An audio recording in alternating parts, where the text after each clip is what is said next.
Join me as I dive into the world of real estate and try to uncover what's really true about investing in property. Property investment is often seen as a key to building wealth and achieving financial stability. In fact, many successful investors will tell you that property is a crucial part of their portfolio. But why is that? What makes property investment so attractive to so many people? Today, we're going to explore the realities of investing in property and what you need to know to be successful. One of the biggest misconceptions about property investment is that it's a guaranteed way to make money. Unfortunately, that's just not true. The property market is inherently volatile and prices can drop just as quickly as they can rise. If you're not careful, you end up losing thousands of pounds. And another challenge many people face is the financial burden of property investment.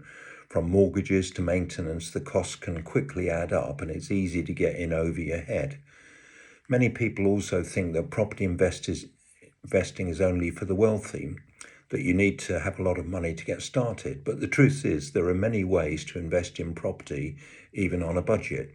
You can start small with a single rental property, or even by investing in a property investment trust or a real estate investment trust, that's REIT. The key is to do your research and educate yourself on the different options available to you. Also, some people believe that property investing is a passive investment, that once you've bought a property, you can just sit back and collect the rent. But the reality is property investing requires ongoing effort and attention. You need to stay on top of market trends, manage your properties effectively, and be prepared to take changes as needed.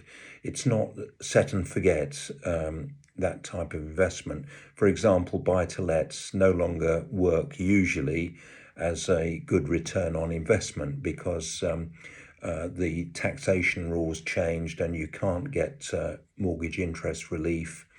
And also there's been a change in the renters' rights bill legislation, meaning that you take a lot more risk when you actually let to a tenant under an assured short hold tenancy, which is the normal rental agreement.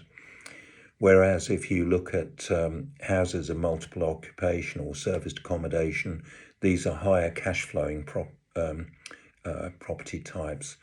There are many different types of property investment out there, each with its own pros and cons. So residential properties can provide a steady stream of rental income, but they can also be prone to vacancies and damage by guests or tenants.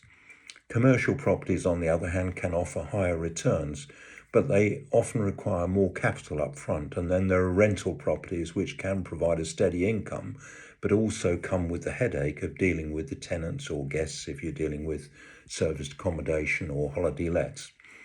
So when it comes to residential properties, one of the biggest benefits is the potential for long-term appreciation, that's